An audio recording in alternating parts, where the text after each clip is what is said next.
فرمان سفید خوشگل و این M1 و M2 هم که دیگه واسه اتمام کاره.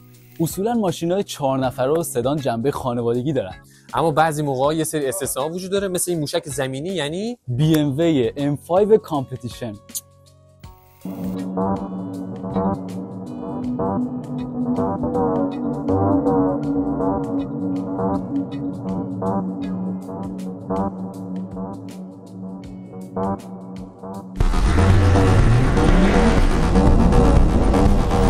خب میرسیم به مشخصات فنی ماشین. امیرزا یه سری از مشخصات فنی ماشین برامون بگو.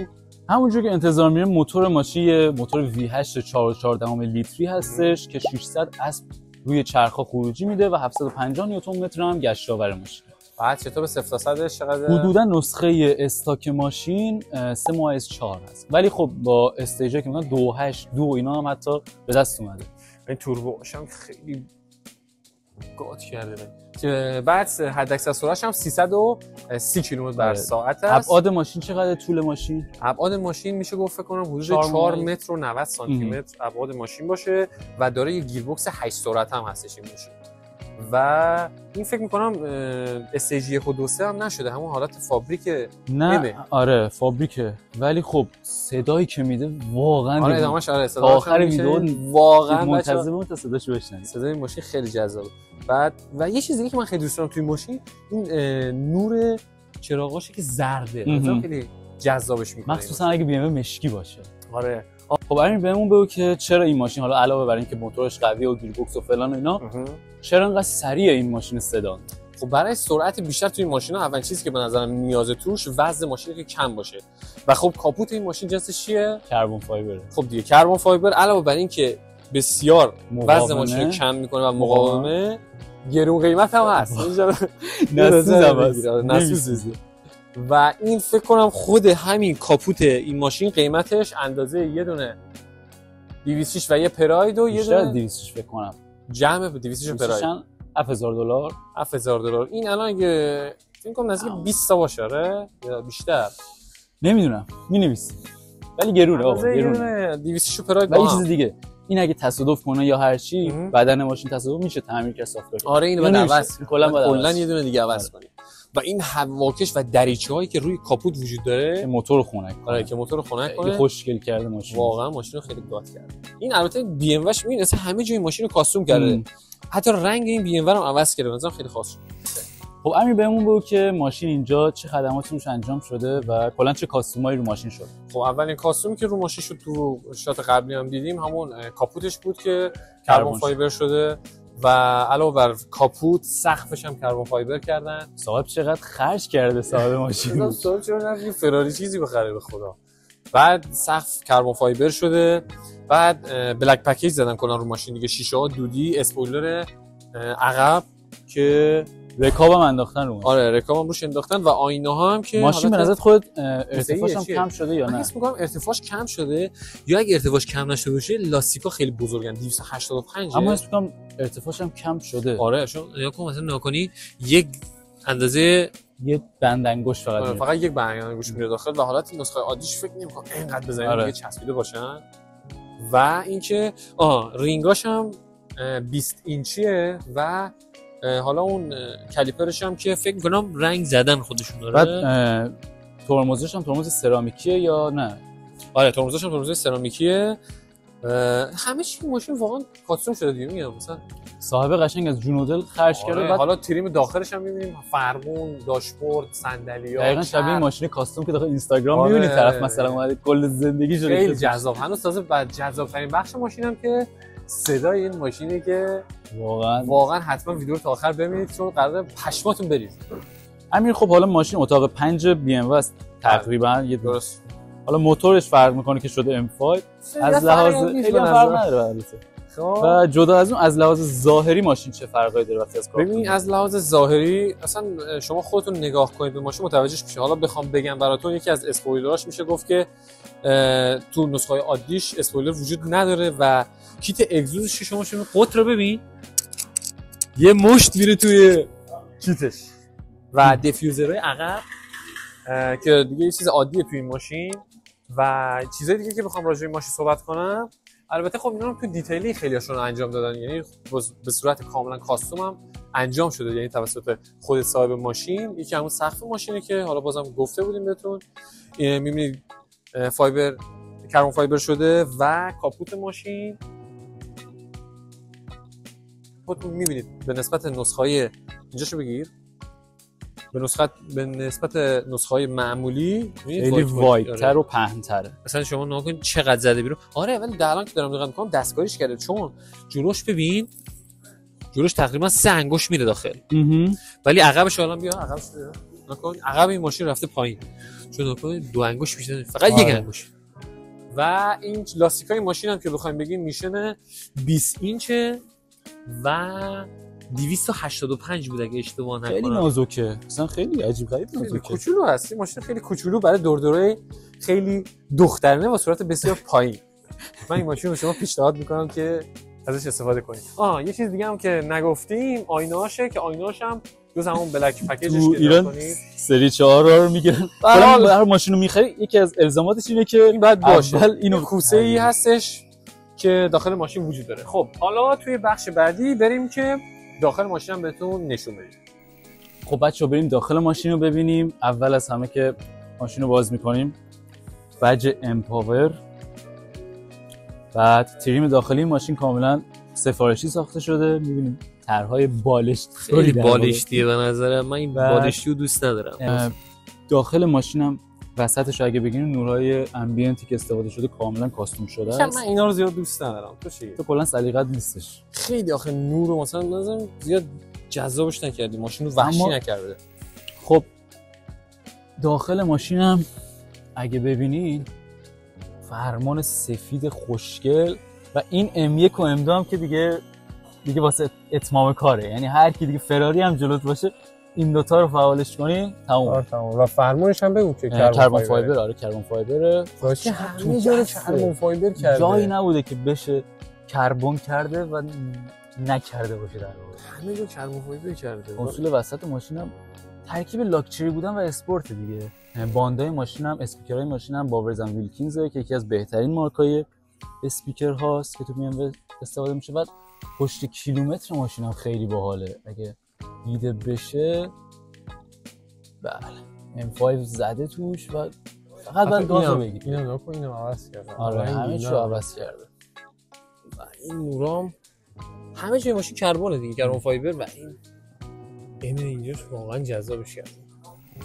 خب بچه‌ها اگه نیاز به ماشین خانوادگی داریم، همونطور که میدونین M5 کامپتیشن گزینه خیلی خوبیه برای خانواده 3 تا 4 نفره. بدبخت واقعا بچه‌ای که آب بشینه خوب آب بندی میشه اون بچه‌ای که من حس می‌کنم اون بچه یا خودش راننده BMW میشه بعدن یا قطعا توی راه میمیره. خب میرسیم به این بخش که یه سوال خیلی چالش برانگیز که به نظر تو رقیبایی که میتونن این ماشینا بزنن کدوم ماشینا؟ اگه تو نسخه کارخونه میاد بیرون بگیم فکر نمی‌کنم واقعا سدانی باشه که بتونه اینو بزنه، ولی یعنی مثلا مثل M5 مثلا توی برند مثلا مرسدس تو داری میگه AMG مثلا یا آودی، خب فکر نمی‌کنم ماشینی که استاک باشه بتونه اینو بزنه. ولی اگه بخوایم تا دندون مسلح بشن بازم اگه اینا مسلح بشه فکر نمی‌کنم. ولی خب در اگه اونو مسلح کنی این صدا این هم معمولی باشه آره اوکی 100%. ولی 200 هم بچه‌ها آره با 200 هم میزنن. ولی اتفاقا توی همین روسیه هم هست که دیتیلینگ آسکوه که بهترین سریع‌ترین BMW دنیا رو ساخته، دنیا رو ساخته. البته نسا تیونی کرده دیگه اینا و اون از همه شتابش بیشتر بوده. منظور میخوام بگم که اگه بخوایم دندون ماشینای دیگه هم مسلح کنیم در کل بخوام بگم CLS و اینا میگن در واقع لژند بین بنزا و اینا خیلی تقریبا و اینکه تو اگه طرفدار کدوم هستی و بین مثلا حالا BMW یا بنز کدوم انتخاب می‌کنی؟ من خودم ذاتاً بنز رو دوست دارم، ولی بین این و اون CLS قدیم، چون این خب تقریبا جدید CLS های جدید هم که چرت و در نظر نگیر دیگه، تو مثلا با توجه به این طرف فکر جفتشون 2018 من اینو انتخاب میکنم. این خیلی پرفورمنسش به نظر من. و یه چیز دیگه که واقعا هست به نظر میاد که این خیلی نه هم خوشگلش هم خیلی جوون پسندتره به نسبت آره البته اونم پشتش واقعا خوشگله، چشم الهه است، الهه خانم، الهه خانم در مقابل اسخر آقا. واقعا این ماشین انداختیم رو ماشین ولی این انگشتری که ما رو ماشین هی میکشیم بچه‌ها هر کدوم فکر کنم یه 10 دلار 5 دلاری بشه. ماشینم 10 دقیقه رو پیش از کارواش اومده اینجا. آره ماشینم تو کارواش بوده، دیتیلینگ دوباره اومدیم دیتیلینگ VSK و حالا چند تا ماشین دیگه هم هست، ویدیوهای بعدی میذاریم که اونا رو هم میبینید. پس انتخابت شد M5 کامپتیشن. حالا یه سوال دیگه واسه اینجا چه دوباره بگو، انگار مثلا کاتب یک دو. حالا گفتیم که آقا BMW با این ماشین 14 دید. اما نه، ما بیایم بگیم که BMW مثلا یا M4 یا مثلا GTS بنز، اون وقت تو کدوم انتخاب؟ ببین اگه مثلا بخوام به کوپه بودن واقعا انتخاب کنم قطعا GT رو انتخاب میکنم، MG GT رو انتخاب میکنم، چون یه چیزی که بخوام بگم شاید هم قیمت باشن خب، ولی به نظر اون خیلی هم گرونتر به نظر میاد و همین که البته اونم بازم نمیتونه اینو بزنه. یه چیز دیگه هم بگم، اینایی که میان BMW M5 میگیرن از قصد میان ماشین سدان میگیرن که پوز اونا رو بخوابونن. دقیقاً. همیشه میگه آقا ماشین سدان ما BMW چرا ماشین چی نداره، هایپرکار نداره، سوپرکار نداره؟ به خاطر که برای این باوره که همین سدانا بس در میارن. دقیقاً همین. وای بال روزی که هایپرکار بسازه. خداحافظ دنیای ماشین. سکانس روی قارب BMW تمامش کن بره، داشت $100 دوباره کم شده. خب قیمت ماشین حدودا اینجا چنده توی روسیه؟ تو روسیه چقدر خش داره روی این ماشین نمیدونم. آره. قیمت این ماشین تو روسیه 8 میلیون الی 7 میلیون روبله. این آخه 2018 است آره 2018 است. قیمتش تقریبا میشه 8.5 میلیارد 8 میلیارد تو ایران. و یه چیز دیگه هم که هسته، اگه مثلا یه جوونی که تازه شده 20 سالش بخواد این ماشین رو بخره، شرطش چطوره؟ نقد نه کلا بخواد این ماشین رو مثلا آقا اصلا فقط یه تومن داشته باشه میخواد ماشین. خب ببین روسیه، حالا بیشتر کشورهای دنیا همینجوریه دیگه. روسیه تو پول یه دناپلاس که میخوام یه تومن فکر کنم الان. آره فکر کنم یه 206 هستن، 206 270 پونا فکر کنم اینا. یه تومن شما یه تومن میتونی بیای بدی و از دم بغیر قسطی ماشین رو بخری. این ماشین میتونه بعد تا 7 سال هم حتی. آره بعد اقساطش هم اینجوری نیست که سودش انقدر زیاد باشه. آره مثلا فکر کنم چند درصد، 12% 13% میگیرن. همین هولوشه. اینا فکر کنم 2-3% ان اگه اشتباه نکنم. بستگی به فروشندش، اینا چون نو نیستن. آره بستگی به فروشنده چقدر باهات راه بیاد. ماشین داره ول نمی‌کنه.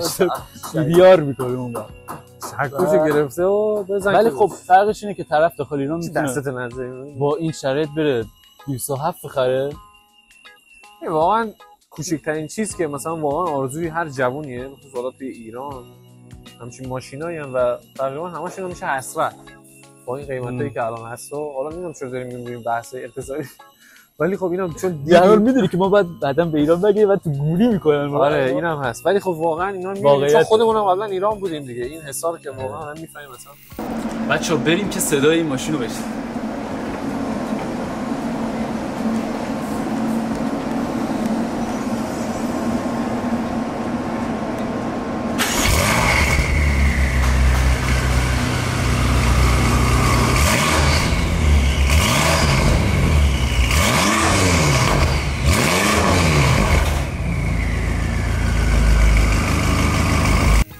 خب ویدیو امروزمون هم تموم شد. امیدوارم که از این ویدیو خفن لذت برده باشیم. ما که خودمون واقعا خیلی حال کردیم، مثلا به خصوص اون قسمت گاز دادن ماشین که اصلا خیلی جلا داد. آره واقعا. من اینجا صحبتی نداری با ان شاءالله که هر یکی از بیننده‌های ما یه دونه M5 کامپیوتر زیر پاشون باشه و خودمون زیر پا مونه. آره بعد اینکه امیدوارم از ویدیو هم لذت برده باشین. مثل همیشه سابسکرایب کنین بچه‌ها، کامنت بزنین واسمون تا ویدیوهامون میخوره دیده شه. آره واقعا ما بچه‌ها خودتون می‌بینید کانتنتی که ما داریم تولید می‌کنیم واقعا از لحاظ کیفیتی و هم از لحاظ جدید بودن به خصوص کانتنت فارسی ایرانی خیلی خاصه، ولی نمیدونم بچه‌ها اصلا الگوریتم فکر نمی‌کنن علاقه به ماشینای های کلاسش. امروز رقیه در حال آشپزی بود، مثلا 500 تا ویو می‌خوره. ویدیوهایی که ما می‌سازیم 10 دونه ایمپرشن مثلا 1000 تا یک کامپیوتر دیگه. ما سعیمون رو می‌کنیم بهترین ماشینا رو بیاریم. واقعا هم برای ویدیو رو اونایی که مثلا ببینن از پایین میان مثلا تو بالا قشنگ پیشرفت تو ویدیو احساس می‌کنن. آره. مثلا با چه ماشین، حتی ماشین اول G63 بود، ولی خب منظور داریم میریم بالاتر، ولی خب حمایت خیلی کمه به نظر آره. این نسبت چیز. ولی خب بازم دمتون گرم. ویدیو رو واسه دوستاتون بفرستین، می‌بینیمتون توی اینستاگرام. بچه‌ها حتما دنبال کنن پستای متفاوت ما رو. منتظر پستای متفاوت خفنی باشید تا ویدیو بعدی.